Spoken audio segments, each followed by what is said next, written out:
Goeiemôre vriende en baie welkom by ons oordenkings op hierdie Saterdagoggend. Ja, steeds bietjie koeler by ons, lekker bewolk. Dalk mag ons 'n klein bietjie reën kry. Ons gaan voort met Johannes se Evangelie vanaf vers 19. 'n Ander tema wat regdeur Johannes baie sterk uitkom, is hierdie ding dat die Fariseërs en die mense nie weet nie of nie ken nie, maar Jesus weet alles.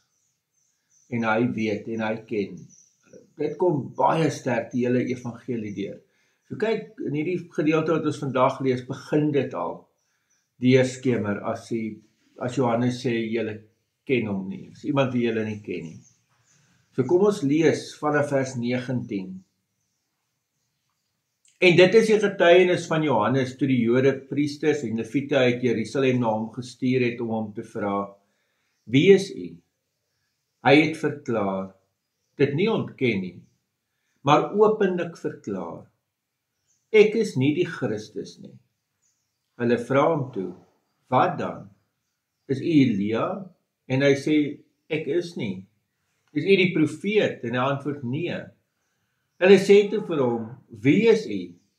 Ons moet 'n antwoord verskaf aan hulle wat ons gestuur het. Wat het u oor uself te sê? Hy antwoord toe, ek is die stem van een wat uitroep in die woestyn, maak die pad van die Here reguit, soos die profeet Jesaja gesê het. Daar was ook afgevaardigdes uit die geleedere van die Fariseërs, en hulle het hom gevra, as u nie die Christus of Elia of die profeet is nie, waarom doop u dan? Johannes het hulle geantwoord, ek doop met water, maar in julle midde staan daar iemand vir wie julle nie ken nie. Hy is die een wat na my kom, en ek is nie werd om die riempies van sy sandale los te maak nie. Dit het oor kan die Jordaan in Betanië gebeur, waar Johannes besig was om te doop. Geliefdes, ons lees tot sover hierdie gedeelte, baie belangrik, wat Johannes oor homself verklaar, hy is nie die Christus nie.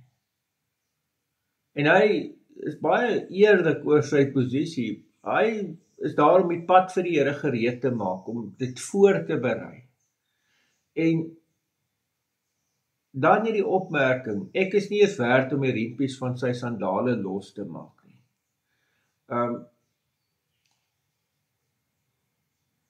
Dit gaan oor die besef van wie Jesus is, die grootheid van Jesus, en dan jou eie posisie in ooreenstemming met dit.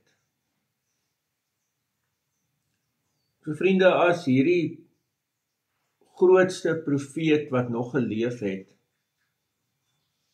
sê dat hy nie eers werd is om die riempies van sy sandale los te maak nie,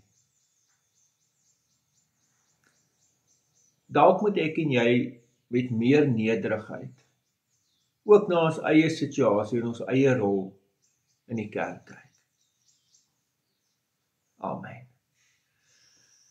Here, baie dankie ook vir die teks, baie dankie dat ons dit mag gelees het, en ja Here, help ons om ook nederig te bly, tot eer van u heilige naam. Amen. Vriende, mag jy 'n baie mooi en 'n baie geseënde dag hê. Totsiens.